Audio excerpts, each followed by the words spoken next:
2차 대전이 있었고요. 세계제 2차 대전으로 인해서 많은 상처들과 아픔들이 있었는데 그 가운데 가장 큰 것은 아마도 아우슈비츠에 있었던 수용소가 아닐까 생각합니다. 이 수용소에서 수많은 사람들, 특별히 유대인들이 많이 학살되었는데요. 그 수용소 내를 조사해 보면 1000명을 집어넣고 한꺼번에 질식사시킬 수 있는 가스 실험실이 있었다고 합니다. 그러니까 한 번에 독가스 5kg을 가지면 1000명을 죽일 수 있는데요. 그런 독가스를 2년 동안에 무려 1만 kg을 사용했다고 합니다. 그러니까 얼마나 많은 사람들이 죽어갔는지 짐작이 되지요. 2차 대전이 끝난 다음에 연합군이 아우슈비츠 수용소를 점령하고 그리고 그 수용소를 이제 점검해 가기 시작합니다. 그 점검해 가던 미국인 병사가 벽에서 이런 글귀를 발견합니다. Wo ist Gott?라고 하는, 하나님은 어디 계시는가? Where is God? 이런 거죠. 그 글귀를 읽으면서 그 병사도 동의했대요. 그 이유도 없이 죽어가는, 이유도 없이 그냥 유대인이기 때문에 죽어가야만 되는 수많은 사람들이 자기들이 믿는 하나님을 향하여 이런 질문을 하지 않았을까? 하나님 어디 계십니까? 당신이 살아계시다면 과연 왜 우리에게 이런 일이 있습니까? 당신은 어디 계십니까? 고개를 끄덕거리며 그래, 이런 질문을 했을 것이다 라고 그렇게 생각하는데, 이어서 나온 글귀를 보면서 이 병사가 깜짝 놀랍니다. 이런 거예요. 그 크신 하나님의 사랑 말로 다 형용 못하네. 하늘을 두루마리 삼고 바다를 먹물 삼아도 한없는 하나님의 사랑 다 기록할 수 없겠네. 하나님의 크신 사랑 그 어찌 다 쓸까? 저 하늘 높이 쌓아도 채우지 못하리. 여러분, 이 노래는 원래요, 우리가 지금 부르는 찬양이긴 하지만 원래 유대교의 찬양시 하다무트라고 하는 서곡이라는 뜻인데요, 여기에서 번안한 겁니다. 1917년에 개신교의 레만이라고 하는 목사님이 이 시의 일부를 개작해서 오늘 우리가 부르고 있는 그 찬송이 된 겁니다. 그런데 여러분, 이 하다무트라고 하는 이 시는요, 히브리의 어떤 절기 중에 77절의 첫날에 십계명을 낭송하게 되는데, 십계명을 읽기 직전에 부르는 찬송으로서 일종의 십계명의 서곡과 같은 겁니다. 그 내용은 뭐냐면 창조주 하나님의 어떤 그 능력의 놀라움, 그리고 새로운 세계를 향한 그들의 소망, 그리고 하나님의 계명의 아름답고 찬란함을 노래하는 그 서곡 하다무트입니다. 그런데 이 찬송이, 이 하다무트가 수용소의 벽에 써 있는 겁니다. 마치 하나님은 어디에 있는가라는 질문에 대한 대답으로 써 있는 것처럼 말이에요. 누가 썼는지 모르지만 뭔가 평화로울 때, 마음의 여유가 있을 때, 그래도 살만할 때 이 찬송을 거기에 쓴 것이 아닙니다. 자고 일어나면 죽음이 기다리고 있는 아우슈비츠의 그 죽음의 현장에서, 죽음이 눈앞에 와 있는 그 현장에서 그것에 대한 고백을 한 겁니다. 과연 이들이 무엇 때문에 이 찬양을 했을까? 무엇이 이들의 마음속에 그 죽음의 그림자가 그들을 꽉 잡고 있는 드리운 그 상황 속에서 어떻게 그들은 하나님을 향한 소망의 노래를 할 수 있었을까? 오늘 저는 여러분과 함께 오늘 본문을 함께 보면서 이 질문에 대한 대답을 함께 찾아보려고 합니다. 지금 우리가 에스더서를 읽고 있습니다. 에스더. 여러분, 역사적으로 보면은요, 고대 근동 지역에는 제국들이 일어나고 그리고 사라져 갔습니다. 제일 먼저 이 고대 근동을 점령하고 제국을 이루었던 나라가 아시리아라는 나라입니다. 이 아시리아라는 나라가 먼저 일어나서 그들이 북이스라엘을 멸망시킵니다. 그리고 나서 그들도 멸망하게 되는데, 그들을 멸망시키고 새로이 제국을 이룬 나라, 더 큰 제국을 이룬 나라가 바로 바벨론, 역사에서는 바빌로니아 제국입니다. 이 바벨로니아 제국이 일어나서 이제는 남쪽에 있었던 남유다를 절명시키고 예루살렘 성전을 회파하고 완전히 무너뜨리고, 그리고 이스라엘 백성들, 유다인들을 포로로 잡아갑니다. 그리고 나서 세월이 흐르면서 그들도 역시 멸망하게 되는데, 이들을 멸망시킨 제국은 오늘날의 페르시아, 이란이죠. 페르시아 제국입니다. 그러니까 바벨로니아 제국 시절에 포로로 잡혀갔었던 유다인들, 이스라엘 백성들은요, 이제는 페르시아 제국에 속하게 된 겁니다. 그리고 나서 그때 잡혀갔었던 그러한 바벨로니아의 포로로 잡혀갔던 유대인들 가운데 모르두게라고 하는 사람이 등장합니다. 모르두게. 그런데 이 모르두게라고 하는 사람과 또 한 사람은 하만이라는 사람이 등장하는데요. 이 하만은 페르시아 제국의 두 번째 왕 밑에 바로 제2인자, 권력의 2인자입니다. 그런데 이 사람은 아말렉 사람이에요. 아말렉 사람.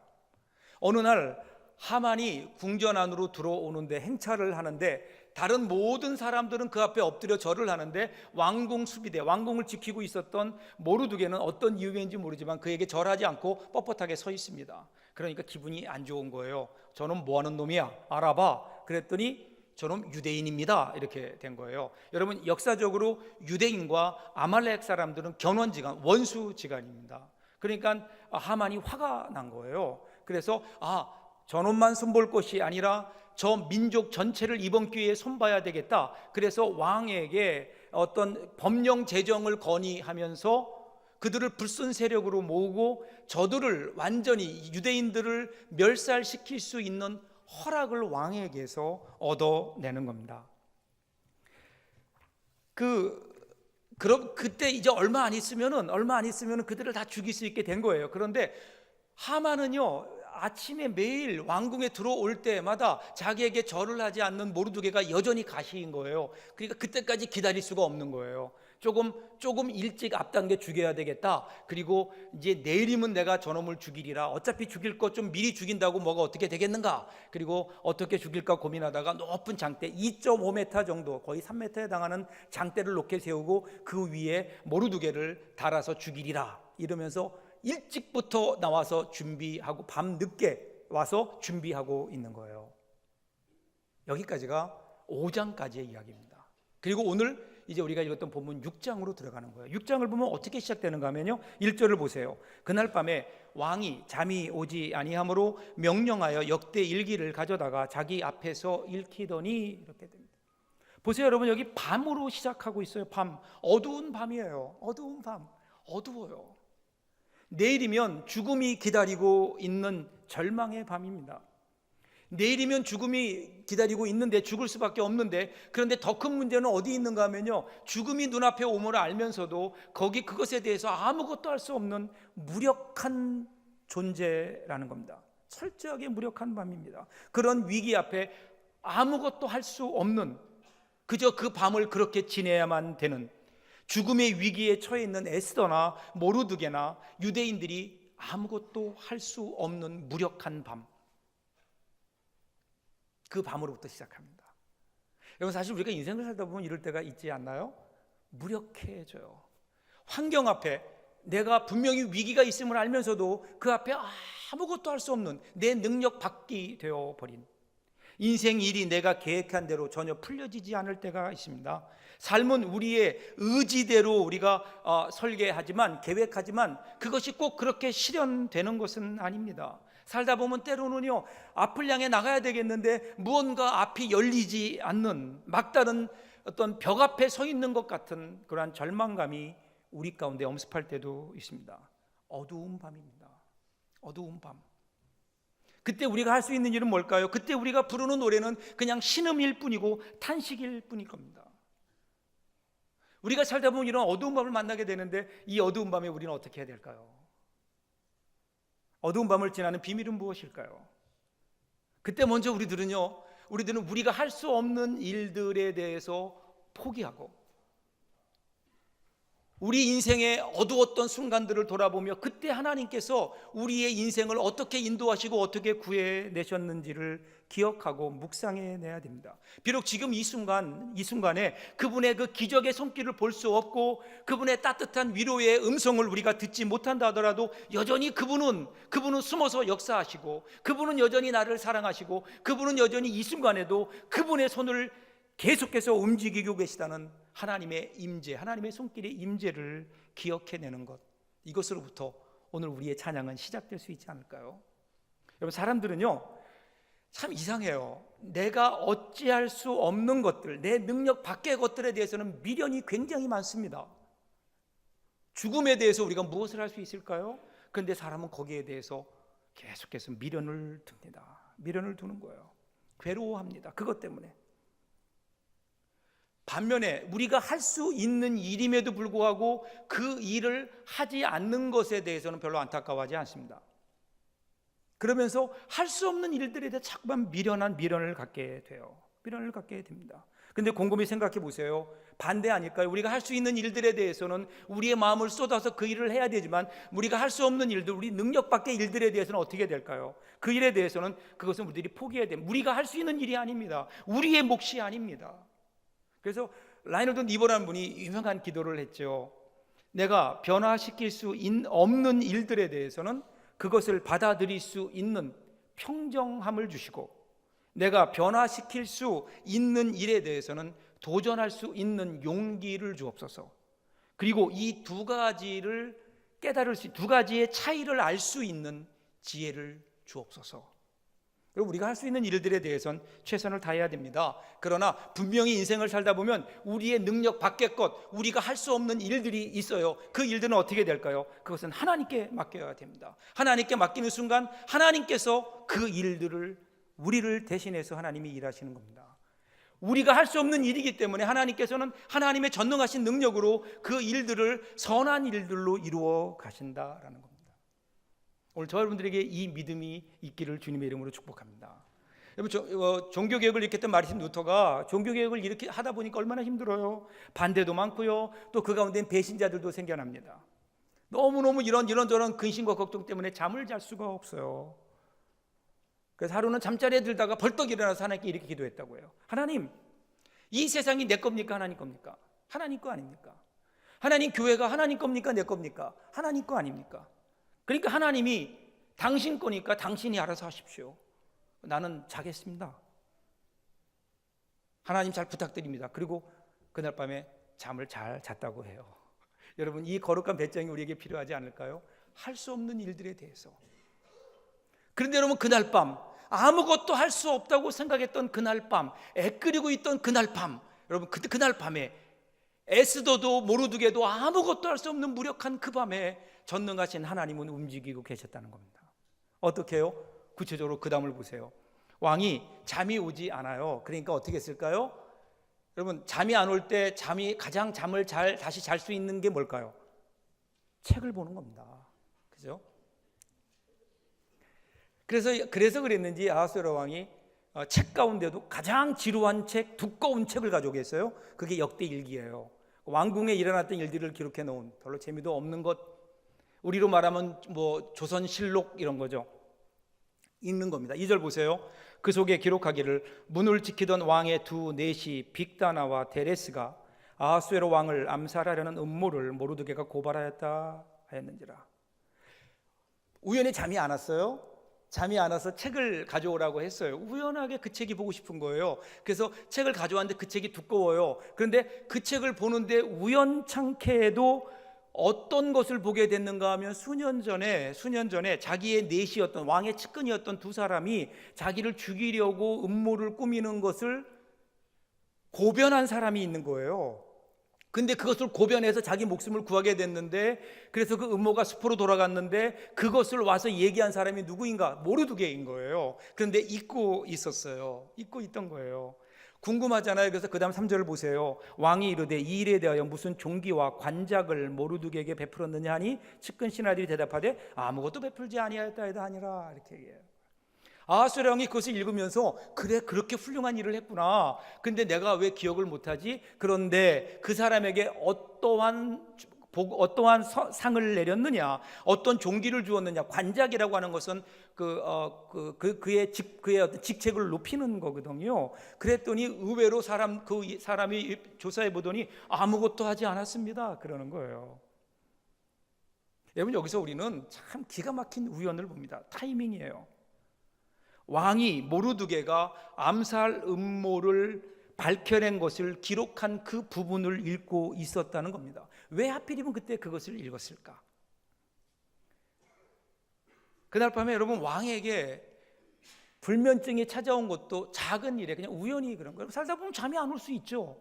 잠이 안 오니까 어떻게 해요? 우연히 그 책을 읽었어요. 옆에 있었던 두꺼운 책을 읽었습니다. 그런데 그 책을 읽는데 우연히도 책을 펼쳤더니 거기에 모르드게의 이야기가 나오는 겁니다. 그냥 우연일까요? 그냥 우연히 그렇게 이어진 것일까요? 그날 밤에 아무것도 할 수 없이 무력하게 있었는데, 이렇게 이 밤이 지나갈 줄 알았는데, 그런데 하나님께서, 이 모든 것을 아시는 하나님께서는 절대로 무력하게 계시지 않았다는 거예요. 하나님이 역사하시기 시작한 겁니다. 하나님의 손길이 움직이기 시작한 겁니다. 하나님이 함께 하신 겁니다. 그 다음날 그렇게 날이 밝고 나면 모르드게, 하나님의 사람이 죽을 것을 알기 때문에 하나님께서는 더 이상 지체하실 수 없던 거예요. 그래서 그날 밤에 하나님이 움직이셨고, 우연한 것 같지만 하나님의 철저한 계획과 섭리 속에 아하수에로 왕은 잠이 오지 않았고, 잠을 오지 않아서 책을 읽었고, 그 책을 읽었는데 모르드게의 이야기가 나오고, 모르드게가 그렇게 큰 일을 하고도 상을 받지 못했다라는 사실을 왕에게 깨닫게 한 겁니다. 하나님이 하신 겁니다. 하나님이 완벽하게 이 일을 이루어 가신 겁니다. 여러분, 이런 의미에서 우리는 다시 한번 우리의 삶을 봐야 됩니다. 우리는 무력하고 우리가 아무것도 할 수 없다고 주저앉은 그때, 여러분, 우리의 눈을 들어서 다시 한번 하나님을 바라보면, 그 너머의 세계를 보면 우리의 무력을 뛰어넘어서 그 너머에서 일하고 계시는 하나님의 모습을 발견할 수 있지 않을까요? 이것이 여러분 우리들의 힘입니다. 그 다음 4절 보세요. 왕이 이르되 누가 뜰에 있느냐 하매 마침 하만이 자기가 세운 나무의 모르드게 달기를 왕께 구하고자 하여 왕궁 바깥들에 이른지라. 기가 막혀요. 이제 아하수에로 왕이 이러면 안 되지. 그래서 뭔가를 그 상을 주려고 하는데 누구랑 의논을 해야 되잖아요. 밖에 누구 있느냐 그랬더니 누가 있어요? 우연히 하만이 와 있는 거예요. 하만이 지금 뭐 하고 있어요? 모르드게를 죽이려고, 그리고 이스라엘 백성들을 죽이려고 2.5m짜리 장대를 세우고, 지금 이제는 왕이 일어나기만 하면 들어가서 왕이시여 저놈을 죽이겠습니다 이러고 기다리고 있는데 왕이 부르는 거예요. 왕이 부르는 거예요. 그래서 얼른 들어갔죠. 들어갔더니 왕이 뭐라 그래요? 모르드게를 세우는 거예요. 모르드게를 세우는 거예요.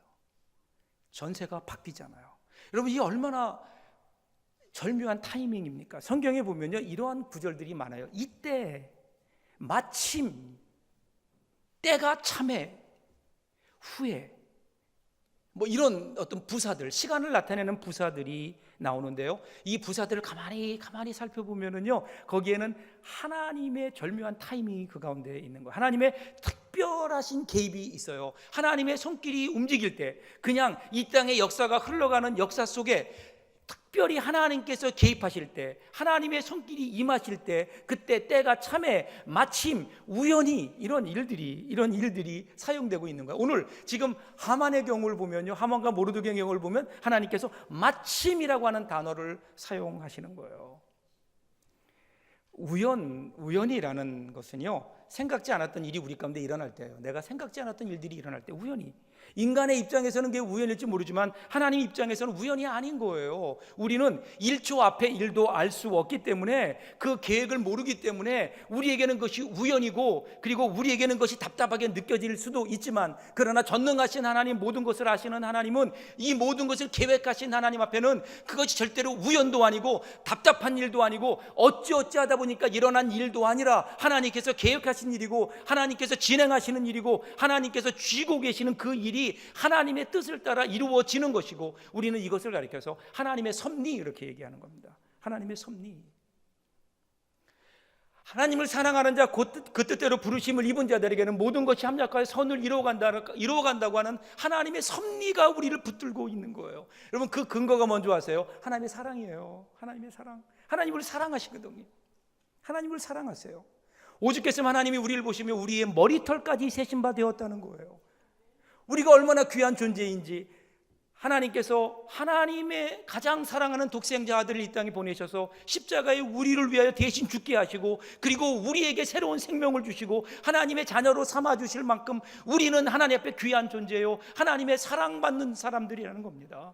그 하나님의 사랑의 근거에서 그 사랑이 우리를 덮고 있는 거예요. 그 사랑이 우리를 붙들고 있는 거예요. 그 사랑이 우리를 보호해 주는 거예요. 여러분, 이것이 바로 하나님의 섭리입니다. 섭리. 하나님의 섭리. 자, 이제 보세요. 완전히 역전됐죠? 아하수에게 뭐라 그래요? 가장 귀한 사람, 왕에게 이러한 귀한 일을 한 사람은 어떻게 해야 되겠느냐? 그러니까 이게 김칫국부터 마시는 거예요. 하만이 뭐라 그래요? 그런 사람은요, 왕의 옷을 입혀서, 그리고 왕이 태우는 말을 태워가지고 온 거리를 돌아다니는데 그냥 가면 안 되고, 왕 그 신하들 가운데 제일 높은 사람을 앞에 딱 말 고삐를 잡게 하고 가면서 왕에게 귀히 여김을 받은 사람은 이와 같다라는 거예요. 자기가 하고 싶은 거예요. 여러분, 하만이 2인자잖아요. 2인자의 소원은 뭘까요? 1인자가 되는 거예요. 한번 1인자를 꿈꿔보는 거예요. 자기인 줄 알았어요. 근데 천만의 말씀이에요. 하나님께서 뒤집어 버렸어요. 누구예요? 모르드게를 거기에 태워요. 그리고 모르드게에게 왕옷을 입혀요. 그리고 그 고삐를 누가 잡아요? 자기가 잡아요. 그리고 다니면서 뭐라 그래요? 이 사람을 보십시오. 왕께서 귀히 여기는 사람은 이와 같습니다. 완전히 역전되는 겁니다. 여러분, 이 하나님, 역전시키시는 하나님, 우리의 인생을 한순간에 뒤집어 버릴 수 있는 전능하신 하나님, 이분이 바로 우리 하나님이시라니까요. 얼마나 여러분 멋져요. 그동안 모르드게가 얼마나 속으로 소가리를 했을까요? 사실은 모르드게가 얼마나 마음에 그런 책임감이 있었겠어요. 자기가 절을 안 해서 자기 민족들이 다 죽게 됐다고요. 어떤 이유인지 모르지만. 그래, 마음속에 큰 부담이 있었을 거예요. 더군다나 모르드게 마음속에는 지금부터 수년 전에 자기가 그 왕의 목숨을 살렸는데 아무런 보상을 받지 못했어요. 억울했겠죠. 그런데 여러분, 그게 억울한 게 아닌 거예요. 하나님이 몰라주신 게 아니었어요. 하나님은 그때 분명히 그 사실을 기억하셨는데 상을 주는 것을 보류하시고 어떻게 하셨어요? 은행에 저금해 놓으신 거예요. 이자를 불린 거예요. 묻어놓은 거예요. 그리고 때가 되니까 그것을 사용하셔서 모르드게의 목숨뿐 아니라 하나님의 사람 백성들, 유대인들의 모든 백성들 목숨을 살리는 하나님이 이런 분이신 거예요. 기묘자, 전능하신 하나님. 여러분, 저는 저와 여러분이 이 하나님을 좀 많이 만났으면 좋겠어요. 우리 인생 가운데 정말 절묘하신 하나님, 기묘하신 하나님, 내 생각을 뛰어넘어서 내 인생을 인도하시고 나로 하여금 깜짝 놀라게 하시는 하나님, 내 인생에 내가 생각하지 못했던 축복을 나에게 날마다 허락해 주시는 하나님, 모든 것이 합력하여 선을 이루어 가시는 하나님, 이 하나님을 우리가 고백할 수 있다면 얼마나 좋을까요? 이 간증이 저와 여러분들에게 있기를 주님의 이름으로 축복합니다. 그러려면요, 우리가 이 하나님을 좀 바라보아야죠. 우리가 살아가는 우리의 삶이나 역사를 보면요, 두 개의 층으로 되어 있어요. 레이어, 두 개의 층으로 구성되어 있습니다. 하나는 우리가 보는 현실이에요. 에스더 이야기 중에도 보면 두 개의 레이어가, 두 개의 층이 나오고 있죠. 에스더가 금식합니다. 그죠? 그리고 하만이 모르드게를 처형할 계획을 세웁니다. 그런데 어느 날 갑자기 밤에 왕이 잠이 오지 않습니다. 이제는 에스더와 그리고 모르드게는 두려워 떱니다. 이게 우리가 살고 있는 세상이에요. 우리 눈에 보이는 현실이에요. 그렇죠? 절망입니다. 어둠입니다. 그런데 여러분, 이것을 뛰어넘어서 영의 눈을 떠서 바라보면은요, 또 하나의 세계가 있어요. 영적으로 깨어있는 사람들에게 보여주는 또 하나의 다른 층, 다른 레이어가 있는 거예요. 거기에는요, 하나님이 일하시는 곳입니다. 하나님의 손길이 움직이는 곳입니다. 거기에는 에스더와 모르드게가 금식하며 기도할 때 그 기도를 들으시고, 하나님의 마음이 그 기도를 들으시고 기도에 응답하시며 하나님의 손길이 움직이는 그곳입니다. 그곳, 귀를 기울이시고 응답하시고 역사하시는 그곳. 그래서 하나님께서 움직이시는 거예요. 하나님께서 움직이셔서 그냥 왕이 잠이 오지 않은 것이 아니라 하나님께서 왕을 잠자지 못하게 한 겁니다. 그로 말미암아 하나님께서는 이 땅에 새로운 생명의 역사를 이루어 가시는, 여러분, 우리가 살고 있는 이 세계는요, 이 두 개의 레이어가, 두 개의 층이 동시에 공존하는 겁니다. 살면서 무엇을 바라보며 살 것인가? 우리 눈에 보이는 대로 이 세상에 보여지는 현상들만을 바라보며 그것 때문에 원망하고, 그것 때문에 불평하고, 그것 때문에 눈물 흘리고, 그것 때문에 절망하고 좌절하고, 그것 때문에 답답해하며 살 것인가? 아니면 그 너머에 여전히 우리를 사랑하시고 역사하시는 하나님의 손길, 그 하나님의 전능하신 손길을 바라보며 그 손길이 나를 붙들어 가기에 나에게는 소망이 있고, 그것이 나에게는 하나님의 은혜입니다라고 고백하며 살 것인가? 둘 중에 하나.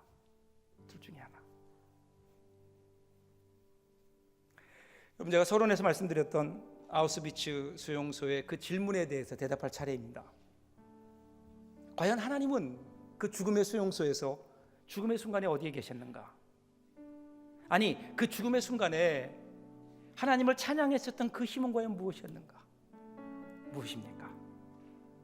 여러분, 그 수용소를 계속해서 점검해 가던 한 군인이 수용소 한쪽 후미진 구석 속에 새겨진 글씨를 발견해요. 또 다른 글씨를 발견해요. 그리고는 그 앞에 고개를 다시 한번 끄덕입니다. 거기 뭐라고 써 있는 줄 아세요? 하나님은 여기에 계십니다. 아멘 였어요.